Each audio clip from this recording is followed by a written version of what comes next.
Hello everyone and welcome to the most explored game dev podcast in the world, House of Games. Today I'm joined by my host, who is by no means scared of exploring stuff, you perv. Oh no! And if that was not enough, we are joined by another plant-based zombie apocalyptic explorer, Joel. But before I let you go mental with a baseball bat, Mr. Joel, please bash down that door and let us in to this week's episode of House of Games.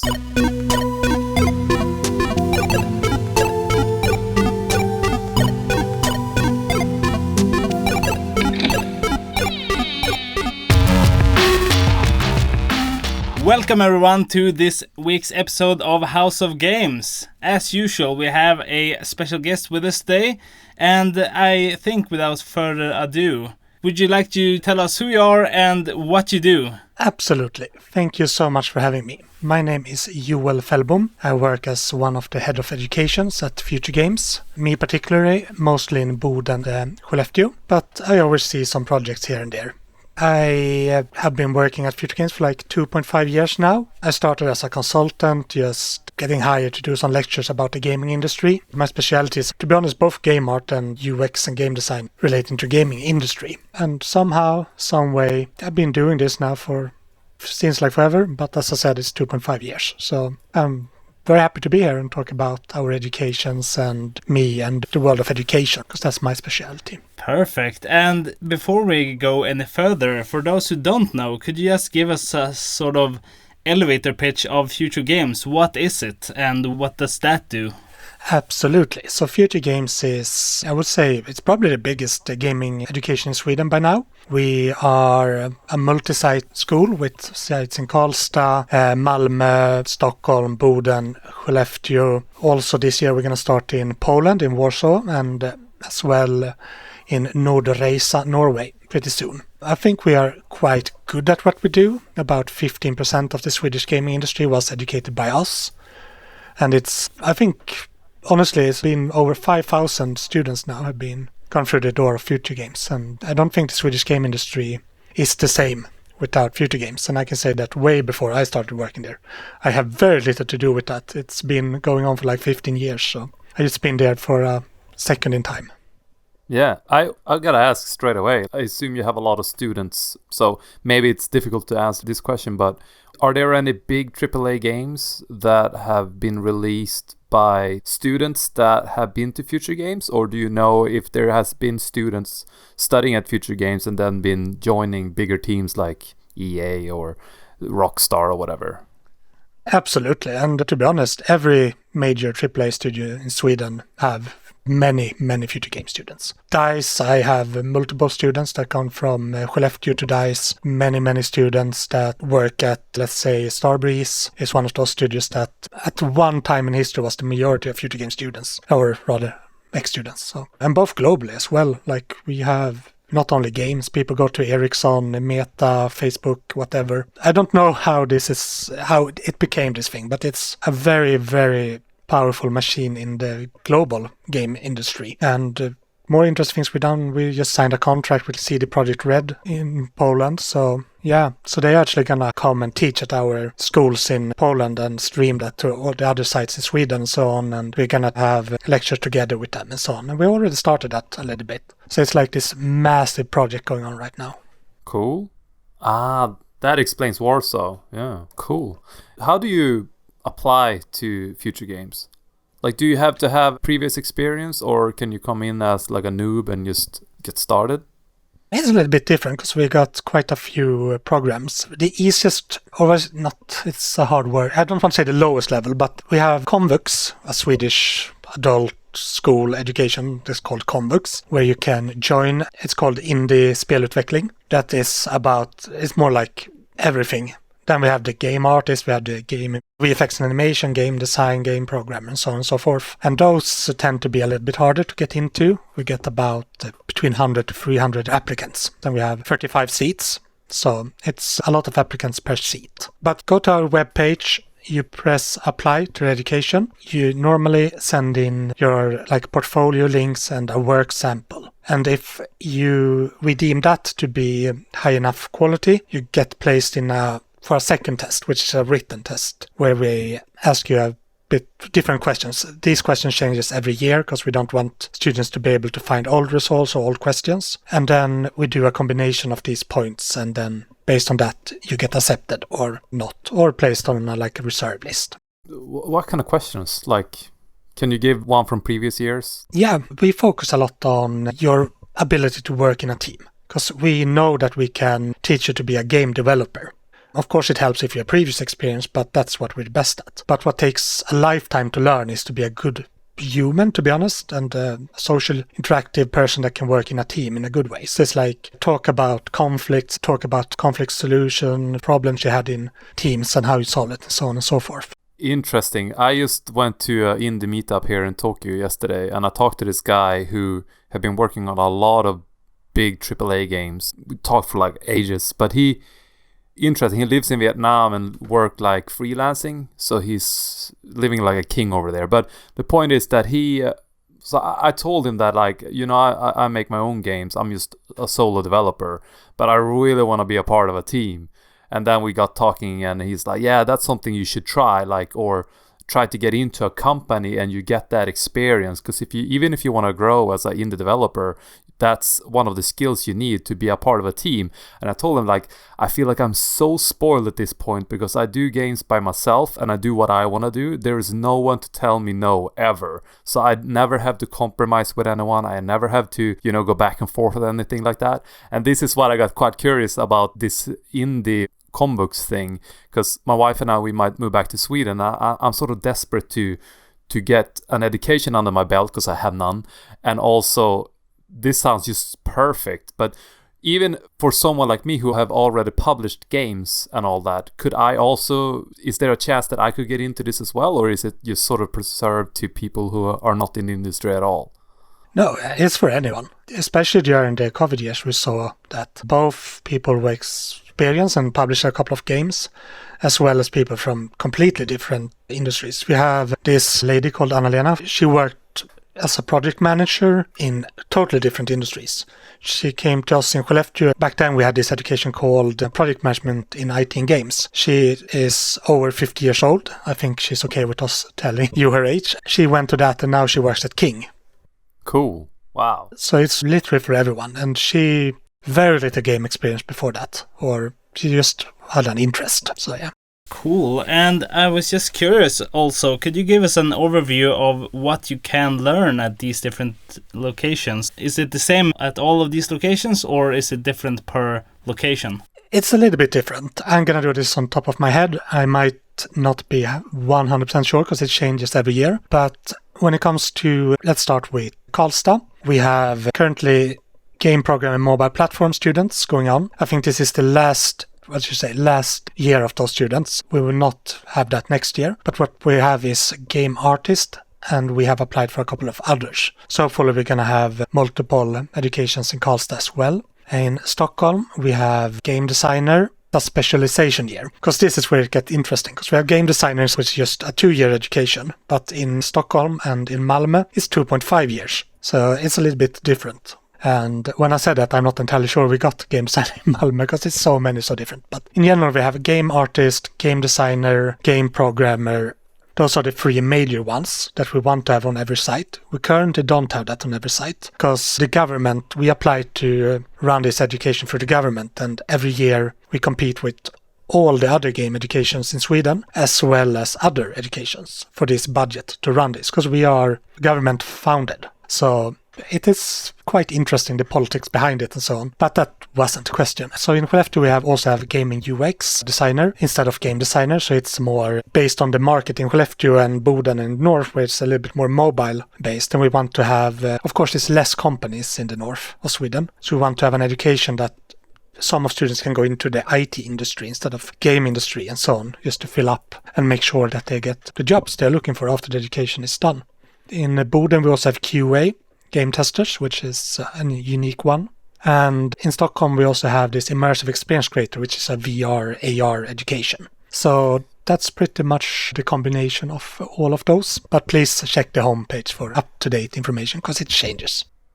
Yeah, I was gonna say, it's in Poland, the government is supporting CD Projekt Red, if I remember correctly. And it sounds like the Swedish government is supporting this. I just thought that was quite a cool, there's something there. But I had no question with that, just, what do we call it? Something that popped up in my mind.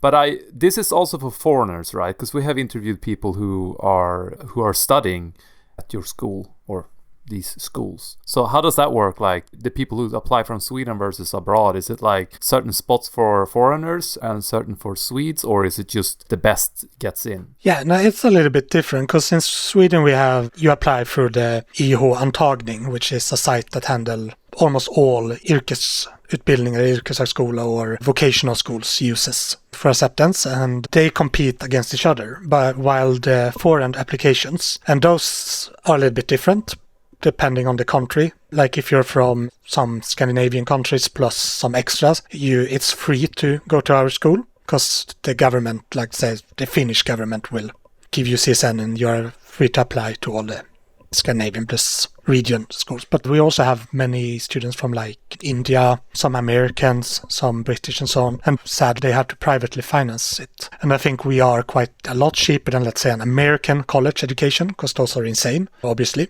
So with them, they get to apply. But just because you're a paying person, it doesn't mean you get in. Because we need to have okay level of people entering our school. Because if they are too far from each other in skill level, it would be impossible to teach at the high speed that we need to. Because 2 years is not a long time to take someone from a beginner to a AAA level game designer, game artist, or game programmer. So they have to do pretty much the same test. It's a little bit different, but we look at their portfolios, previous experience, cover letters, and so on and so forth, and a written test.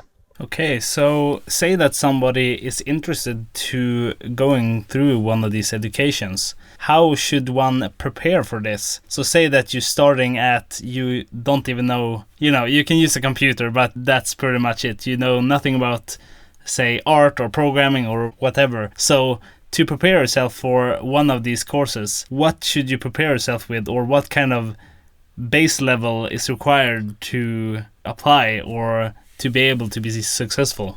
Take my wife. She can be a perfect example here because she is quite interested in this, but she knows fuck all. I mean, she can't even turn on a computer. Yes, that one might be a little bit challenging, but not impossible, to be honest. I think the first thing, know what you're interested in.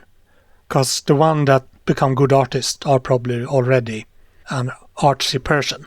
It doesn't have to be 3D graphics, but maybe they like to create jewelry or make wood sculptures or what have you. Just have a sense for images, form, structure and so on. While programmers, I would say it's very hard to get in without having a good previous programming experience. In game design, it can be a little bit of both. You probably have an interest in creating worlds or rule sets or whatnot. Maybe you made your own board games for fun with friends or card games. You make up rules to your poker night games or whatnot.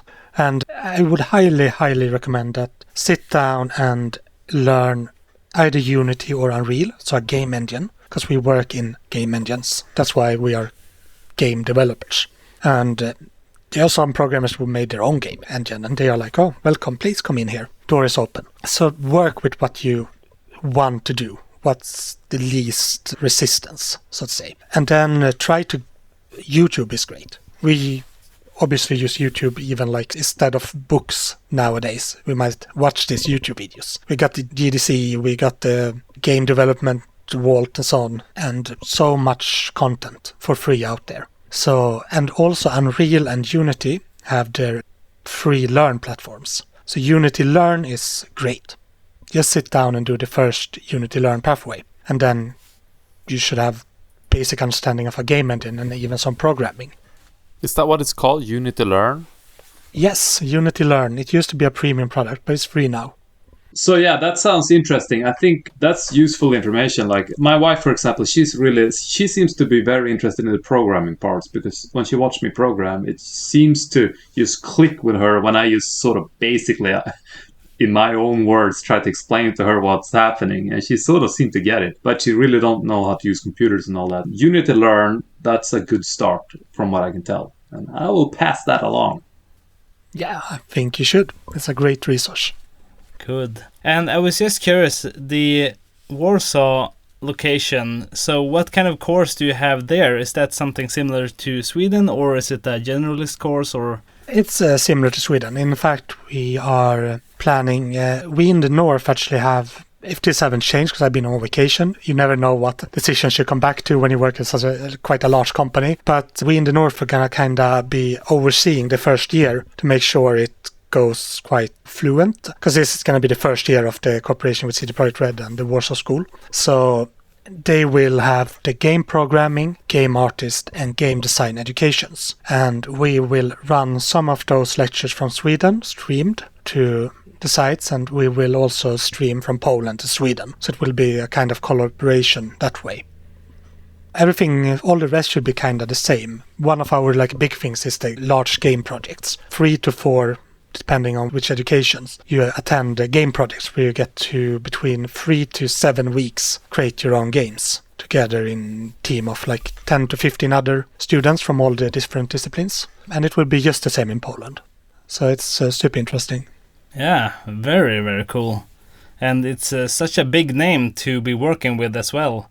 Yeah, I'm not sure I've heard any other big AAA studio that is working with an educational company to just teach some of the, I don't know, tricks of the trade, or what you call it, so to speak. So that's really, really cool. So yeah, absolutely. Yeah, absolutely. And I think that is also part of the need for a larger game industry in Poland, because it also starts companies, educations and so on have to go hand in hand for it to be able to grow. And I know that CD Projekt Red have to hire a lot internationally, almost every game company have to, because it's not enough talents in their own country. And of course it's plus with getting different views from different regions and so on, but it's still, you want to have the foundation of your company should be maybe based in your own country. So I want to ask, just to clarify, is the Convux part and the FutureGames the same thing, or is it two separate schools? It is and it isn't. It's a little bit different because it's not an EH education or a vocational school, since it's Convux. But it's still FutureGames. It's ours. It's our personnel, and it's so on and so forth. So it's just a different instance in Sweden, so to say. So the Convux part, is that for foreigners as well, or is that only for Swedes? That is a very good question. I actually don't know how that works. Okay. Because I feel like Convux is something for Swedes only, maybe? I don't know. I have no clue. But interesting, okay. No, that's very interesting. I should look into that, but I don't know from top of my head. Okay, no worries. I've got to ask, do you think... So this question is not necessarily about FutureGames, but maybe it could be. But do you think teachers from FutureGames and stuff, do you think they will ever merge into high schools and universities? What's the school called before university? That's high school, right? Yeah, gymnasium in Swedish. Yes, there we go. So do you think we will ever see game programs in high schools as well? Yes, in fact, they already exist. Oh.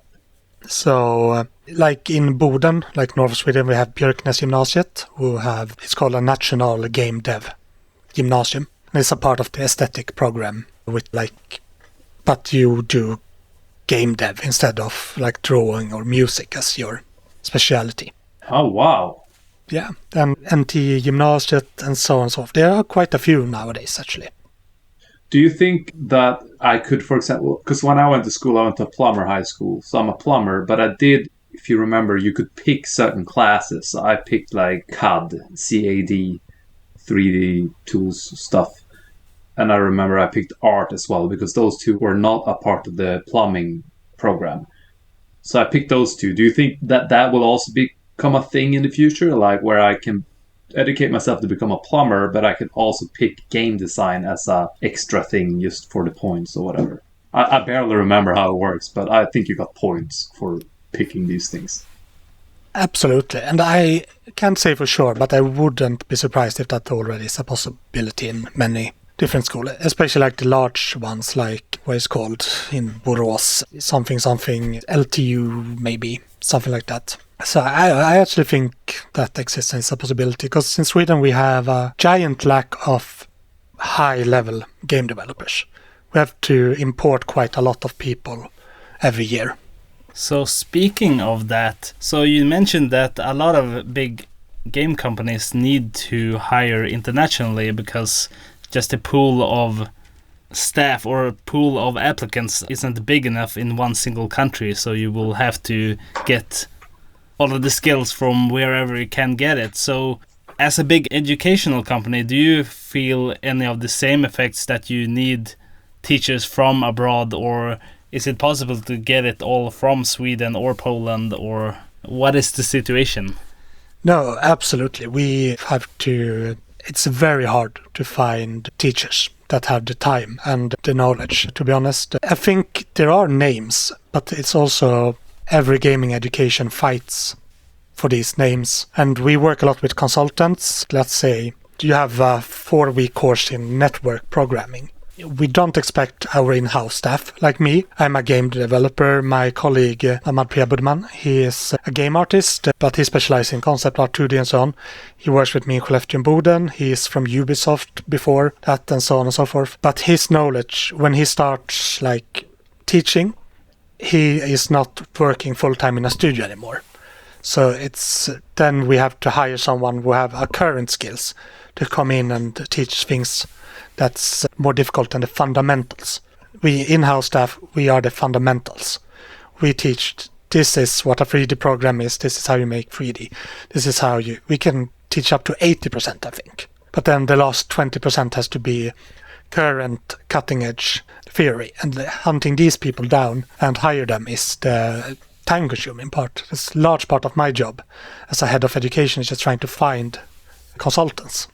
So say that you go to this education and you work as a game developer for many years and you get a lot of experience, and then you feel you want to give back to what started it all. So if we look at the flip side, if you want to become a game development teacher, what is required for that? Or, what can you do to become that, for example? Yeah, I want to be that one day.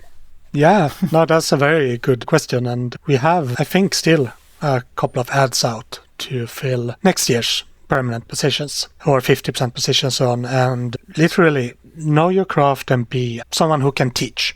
If you are the person that take care of interns maybe at the company, or if you're a person that teaches a lot in-house or write in-house documentation and so on, you're probably the right person. I have never been the most skilled person in my field, but I've been a social person and I've been a helpful person. And I've been decently skilled. Of course, in this industry, everything's about portfolio and so on. But you don't have to be the best at that. You just have to be 10% better than the ones you're teaching. It's one of those numbers you hear all the time. I don't know if that's statistically factual, but you hear it. And for our consultants, it's like, contact us. I can almost always promise that there is a job for you as a programmer or artist or whatnot for, let's say, a couple of weeks every now and then. We also give back to the game industry like that. Especially like, let's say you started an indie game project and it's going to take 2 years. And as we all know, founding for an indie project can be hard. It can be really difficult to find. So in Karlstad, we have this programmer teacher. He worked as CEO and programmer at his indie company. And then he come and be a mentor on site in Karlstad, like 8 hours a week, just to help with the finances. So that's also a possibility. So what are you saying here? Like an indie developer who looks for fundings, someone like me, for example, I could get that from FutureGames? Yeah, while working as a teacher. So we pay you for your teaching skills. So I see. And that's the fundings? Yes, exactly. Okay, cool. Man, like I said this many times on this podcast or privately, like even in this field, we're screaming for talents in Sweden. It's just so... Oof. I worked in this facility. I have nowhere near the education you need to work there, but I got the job anyway because they're desperate for people. Now, I loved it. The people living there loved me, so it worked out just fine. But even in this field, it sounds like we just need people. So if you're a goddamn foreigner, listen to this, move to Sweden and stop working. We need you. It's just... Every field, it seems like, they need people. Which makes it really frustrating when 20% of the population are unemployed, but that's another topic for another day. But man, it sounds like we need you. So please come over here and work.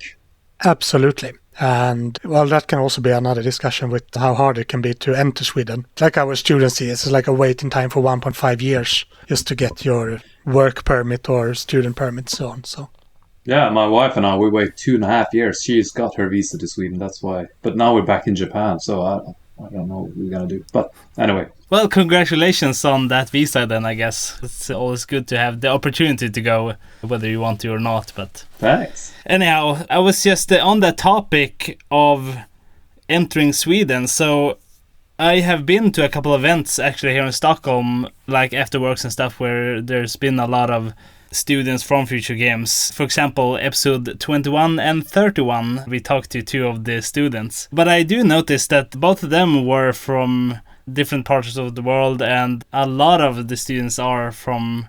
It's actually, from the ones I've met, there's few from Sweden and then a lot of people from the other side of the world. So that's really exciting. But I'm just curious, how do these people from all over the world find this stuff? Because it feels like it's so... you feel like Sweden is just this little country, and all of a sudden someone comes from somewhere in Iran and manages to get into a FutureGames education. So that's really fascinating, I think.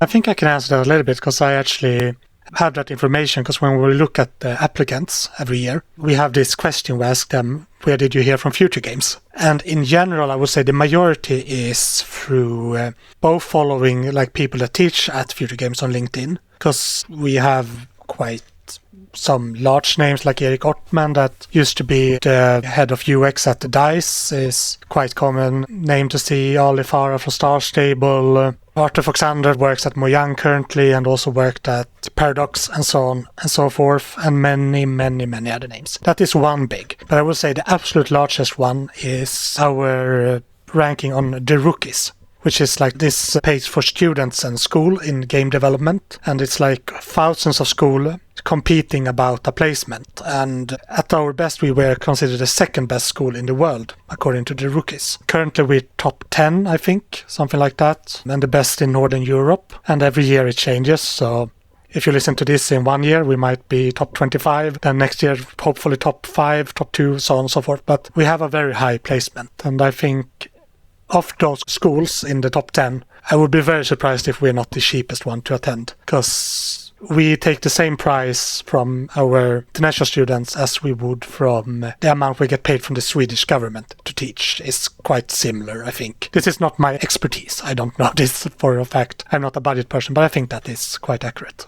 Very cool, and well done on that good ranking. So I'm curious of, how do you rank schools who teach video game development?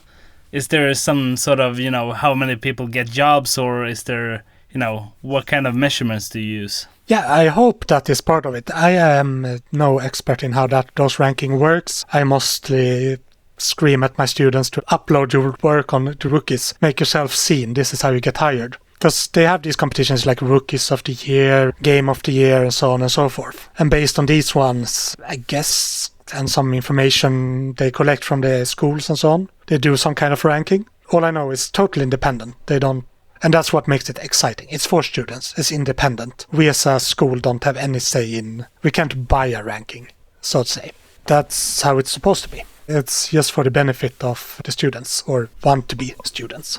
How does a day look like for you? I mean, it's Thursday today, and you have blurred out your background, but I think I see a guitar hanging on the wall, so I assume you're not in your office. But how does a day look like? Can you just go through as a teacher, like from morning to, when you finish work? Absolutely. My main title is Head of Education, but I'm also a head teacher. So it's an administrative work and it's a teaching job. And I try to split those quite evenly. The administrative work is maybe a little bit more boring. I mostly sit in Microsoft Excel, just as most game designers do. Something we don't talk about enough, that your main tool as a game designer is Excel. And I look at budgets, I see what I need to hire, I make schedules, and so on and so forth, and talk to students that might have fallen behind or need some extra help, or if they have some kind of learning disorder, if we can help to get them the support they need, and so on and so forth. That's the administrative work, and then there is the teaching work, which is the second half of the week, which is pretty much Monday, Tuesday. I like to have like from 9 to 12, have some kind of theoretical lecture. Can be, let's say, level design. And then we talk, depending on where on the school year it is, it's different levels, either the basics or more advanced and so on and so forth. They get lecture, and then Tuesday we like to start a practical project for the week or 2 week or 4 week or whatever, because we are a practical school. Theory is great, but it's not worth anything in the end in your portfolio that if you just write, I know these things, and you can't show them, it's not worth anything. So we work in projects 99% of the time, and that is what I like to start off. Every week we have a project, or every second week or something like that. And it can be like, together with 5 teammates, create a level design based on a phobia. And then they have mentoring in the week, like technical mentoring with, let's say, an Unreal programmer. On Friday, they come back and show what they've been working on, do like a presentation in front of the entire class. Or if we don't have time, they record a presentation that I can look at. So that's how we tend to work. Always like practical work, usually in a game engine. So that's the life of a teacher and the life of a student. As much as possible, we may make the work at a game studio. Nice. I like that. When I went to this plumber high school, one of the first things my teacher told me was, plumbers don't get homework. We ain't gonna do some fucking homework. So we didn't have, like in high school, I never had homework. So that was nice, especially as a shit student as I. But that sounds very nice that it's focusing on practical things and mimicking the working life of a game developer. Really cool. Yes. And I think worth mentioning is also the large game projects, as I mentioned a little bit before, are also like the main point, where it is very like one-to-one, as close as you can get in education to real game studio work. And then we usually take in like industry experts that sit in the jury, midterm mentors and so on, that come in and talk with them. This can be super experienced people from maybe not one person in the teams if they haven't done large teams before, but maybe like small indie teams to AAA companies and everything in between, that come and look at your games. And imagine a student, you worked 3 weeks on your first game, and this dude from DICE comes in and gives you feedback on this. It's both scary, but it's also an incredible learning opportunity. But that kind of feedback, is that based on how well the game is going to sell? I feel like I always ask this to our guests working on games. Like, what do you want? Do you want just to make as much money as possible? Or is it... Sometimes you might want to say no to that feedback and go for the artistic vision instead. Absolutely, and we tend to give them, because it's still a learning experience at school, so we usually have a theme. So it's based on how well you met like we might give you some design pillars to stand on, or a theme. Like last game project I was in, we had this theme, natural phenomenon. So people did games about lightning and fire and you name it. And then the jury gave feedback on how well they met criteria and also how much potential it has. But also different members have different things they are looking for. So some are like, oh, I really love the aesthetics of this. It could be like a perfect game, but I don't think it's a market for this. And that's fine for educations, I think. Because the learning is the number one thing we are looking for. So it's okay to have a bad game project if you leveled up a lot while doing that. You learned how to fail. Because it's safe in school. You can fail. You don't lose any money while failing. It's better to fail as often as possible in school. And then take the feedback you get from team and use that in your professional life. Interesting. I think I can also bring up about the internships. Because that's something interesting that sets us apart from university educations. Because there are university educations in game development, but those tend to not have mandatory internships. While we have usually an entire term, like almost 6 months or sometimes more, where you do your internship at a game studio. You pretty much go there and be a part of the production team from day one, pretty much. And I think that's also so important. Because it's so hard to get to the right level just being in school with theory lectures and projects if you don't get to try it out in real life. So what do you mean by production team? FutureGames, is that also a company that makes games? Or what does that mean? No, well, we have a Steam publishing, but in this case, no. They apply to other companies to do the internships, like DICE, or King, or Star Stable, or whatever. Ah, I see. Via FutureGames. Yeah, while they are students as us. Ah, I see. Cool. Yeah, and it's a little bit complex because they have the responsibility to find these themselves. We, of course, help with contacts, and we have this recruitment gala called Ting, where companies come to us and meet our students and can book interviews with students they see potential in, and we try to get all students at least 1 or 2 interviews with companies to come and visit. So it's like a recruitment fair, and then they find their internships, and the internships for Swedish students are, of course, they get their CSN, their student loan money or student founding, so they can do these internships and still have income, which is nice. Some studios have paid internships, but it's quite rare in Sweden. It happens, but not that common. And then after that, they usually get hired at the studio they do the internship at, because they've already been there 6 months doing the project, working on a real project. So it sounds exactly like my plumber school. Like, we also had internships at plumber firms. I would be so curious to see how it is to do internship for, like, let's say DICE while you're studying at FutureGames. Because when I did internships at plumbing firms, all they did was dissing school. Like, this shit they teaching in school, they're fucking school, and then they just do this, whatever. They were constantly dissing the school. So I would be quite curious to see how it would be to have an internship as a professional gaming company when you're a student. I assume they wouldn't diss education, but that's the world of plumbing. I'm sure there's a little bit of that. Isn't that part of it? That's how it's supposed to be. I can imagine you have students coming back after an internship and being a little bit snobbish, like, well, I know how to do shit now. Very much. That's why we tend to have it at the end of education, so we don't have to listen to that. That's the exciting part of this work, because I have no ambition in my own career. I just do this because it's the most fun I ever had. I just started my own company. I was like, I'm finally going to live my dream, making indie games, children books, and teach a little bit on the side. And then I had my first work at FutureGames, and I was like, oh, god damn it. And I guess you can hire me. And then I had so much fun these couple of years. Wow, sounds exactly like me. I do indie games and also think about children's books, and I'm also interested in teaching, but I was thinking more like normal schools and just bang some fucking sense into these spoiled little shits that grow up nowadays. So the education that you have, is that setting you up for strictly getting employed somewhere, or could you also take that knowledge and try to risk it as an indie developer, for example, if you wanted? Or is there some sort of difference between the two, or what would be your take on it? Yes, but is my answer. You can, of course, go the indie route. And we have some, like in the north, we have Amplifier Game in West that are under Embracer. So I don't know how currently that's going with Embrace News, laying off a lot of projects. But historically, that's been something close to us that our students can come and talk to. We also have this game village in Jörn in north of Sweden, which are like an incubator where you can get paid decent salary to just work on your game. And some of our students have gone there. That's Mind Detonator, right? Yes, that's Mind Detonator. Yes.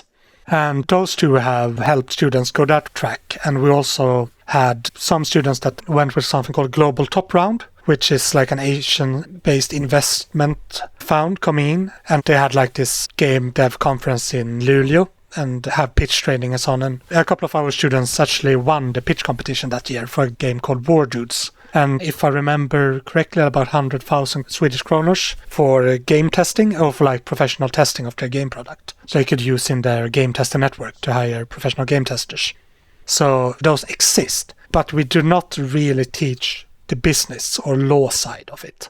And that's important, and you need to know that. So you need to do, of course you can make summer courses, or you can read up on that on yourself, or just ask some of our mentors or people that actually had run their own companies, but it's not something we can promise. It's the answer, I guess. In your capacity as a teacher, would you say that there are any types of games or genres or anything that are harder to make or easier to make, or have sort of a higher threshold? Or is there any experience around that? I mean, I guess like just thinking out loud, FPS or maybe things that are very physics-based or stuff is harder to make, and maybe something that is, I don't know, turn-based and 2D is a lot easier? Or do you see any trends, or what's your take? Yeah, no, I absolutely see trends. And I would actually say that FPSs and physics-based things are a little bit easier to make, because the game engines like Unreal is made for that. It's very easy to make an FPS in Unreal compared to making a I would say, top-down RTS, like a real-time strategy game. So it depends also on the game engine you're working in. But what we see the most, I would say, is like It Takes Two style of cooperation games. Sometimes we have to actually forbid students from making games like that because we want to see something different. It's a lot easier to make a fun cooperative game in a short time. The part of the fun you experience while playing games come from your playmate because you're having this bound shared experience. And that's easier to create than creating a top-of-the-line 4X Civilization clone or something like that. That needs so much content and materials and design and programming and so on. So multiplayer games are very common. I have seen one MMORPG, which wasn't a good idea. Don't do that in 7 weeks. And I have seen one really good like MOBA/arena shooter game, something kind of like PUBG or something like that. But wouldn't that, though, sort of speak of the first one you said, that was not a good idea, an MMO? Is that what you said?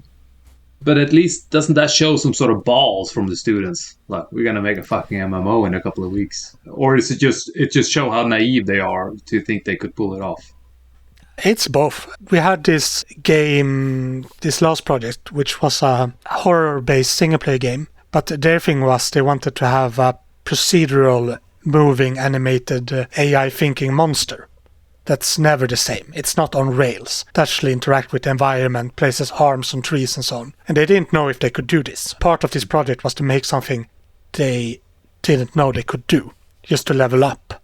And of course that's a huge risk. They kind of pull it off, better than we thought they would. But we let them do that, because they thought they could. They managed to sell the idea technically to give us an idea that they could have. But it's also something, if they would have failed in that, and then they wouldn't have a game. And then you're allowed to fail a lot and still pass the grade. But if you end up with nothing, let's say you want to create an MMORPG and you can't play 2 players in that. You just are alone in a giant world without anything to do. Then I don't know if you actually pass the course. So be brave. I really want people to fail in school and challenge themselves. But be somewhat realistic of what's possible. It's the balance, I think. Yeah. Sort of like real life, I guess. I mean, it's great to dream and all, but the end goal is like to produce a game. So if you haven't produced a game, you sort of failed, I guess. Yeah, I think that's the criteria. And also, we actually judge them the most based on their ability to run a project. The teamwork, how they solve conflicts, and so on. Those are largely part of the grading than the actual game, which can be a little bit interesting. I'm quite curious about the students themselves, though. Are they young? Are they, like, really privileged and assholey nowadays? Or how like, have you ever seen drama? Like, no, James, you totally misunderstand me. This is not what I meant. Like, all that shit. Or are they acting as adults? I would say in general. And I might be a little bit privileged because I live in the north of Sweden and our students have usually moved here. So they already sacrifice a lot to be a student. Ah, yes. And that usually they are a little bit more adult if they do that. But of course, every year there's a lot of drama. And I think also from absolutely younger students. And I would say the like median age is maybe 25. But we get people straight out of gymnasium. That's like 19. And they can both be very ambitious or they can be quite spoiled is not the wrong word, but with the COVID situations on, many students didn't go to a physical school for the last 2 years of their life. So the actual attendance in class is very low. They might do the job and do the work online and be in teams instead of being on site in school, but as we all know, learning is a lot more than just listen to a lecture.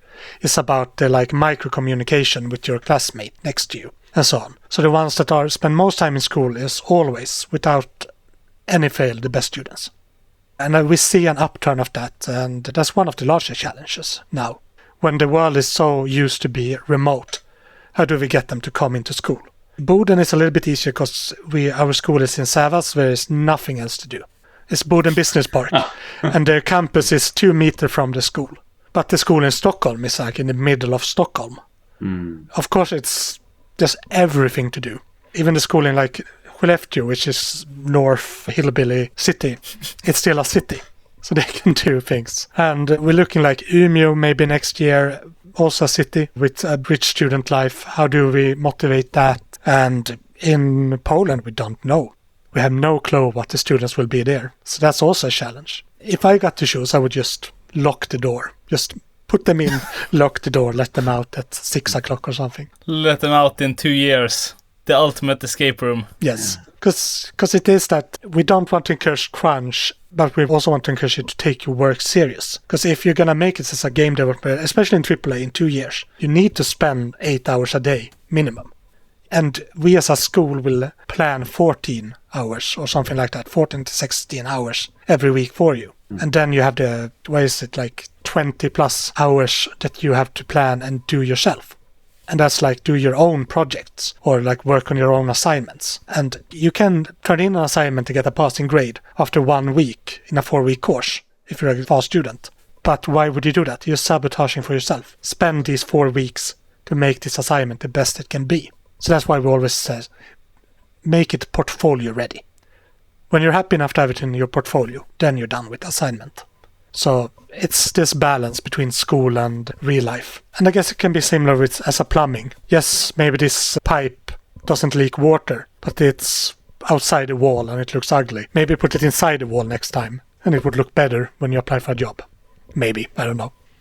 Yeah, and it's a little bit like our previous guest said, actually, that he did a comparison between a deadline and time boxing something. So where a deadline, if I understood him correctly, is, well, at this point in time, you have to make everything done, and that could just incur a lot of stress and stuff, and the sooner the better. But with time boxing, as he explained it at least, was that you instead set it's this period, say 1 week, to do this feature or whatever. And when it's done, that's just going to be what we use. So maybe it's great, maybe it's not that great, but we're just going to spend that time, no more, no less. So something like that, I assume. Yeah, no, that's a good way. That's actually what I'm doing with my current game. The graphics part of my game, it's very meh now. I know I can make it look way better. But I know that it's more important to get all the functions and the story and all the functions should be in the game. And then even if I wouldn't upgrade the graphics later on, it's a playable game from start to finish that has everything it needs. So I like to do those things first, or that's what I learned from making games in the past. Like make all the functions work as they should first, and then just the graphics looks fine. I think it could be released in this state in terms of graphics, but I know that once all the functions are working and everything works, you can play the game from start to finish, yada yada yada, then I will spend 3, 4, 5 months on just making it look pretty. I think that's a good approach to do it. Like just make shit work and all that, and then the rest of the time you can just polish your project or whatever it is until it looks really amazing, and then you can pop that into your portfolio as well in terms of work for students. Yeah, no, absolutely. And that's, I think it seems, since we try to mimic game development, these experiences are so similar to what we are struggling with, like the same you are in your projects. So it's absolutely very relatable. Yeah. And I think we have gone a little bit over an hour now, so I think it's time to close the episode. Before we do that, Rune, do you have any additional questions or anything you want to talk about? No, I'm fine. I'm satisfied. All right, and before we let you go, would you like to just let us know where to send our listeners? Do you want to promote stuff from FutureGames, something from yourself? Anything you want to tell us, or links we should share in the description, or whatever it might be? Yeah, no, I would just say for the most up-to-date information, because the world of game education changes very fast, about as fast as the game dev industry itself. So always check our homepage, futuregames.se. If I get to semi-plug myself and FutureGames at the same time, on our YouTube, you have a lecture from me together with Miles Toast, who is the acting lead level designer from CD Projekt Red, currently working on Cyberpunk Shadow Library, where we talk about UX in level design. Mostly me, but he joins in the end. So Please watch that to get a sense of what maybe a lecture at FutureGames can look like. Also watch the trailers from our amazing students. We tend to upload them on our YouTube. So it's FutureGames EDU, as in education, on YouTube. And that's pretty much it. Other than that, thank you so much for having me. It's a blast, and I tend to talk too much, and I could go on talking 6 hours more. So I think this is a good way to turn it off. It's our pleasure to have you here, and we would love to have you back sometime for another episode. Maybe since things are changing so fast, we could, for example, do another episode on what has changed the last year or whatever it might be in the games industry, for example. Absolutely. I'm always up. So just let me know. Yeah, perfect. Absolutely. Thank you so much again for taking the time to do the episode. Thank you everyone for listening.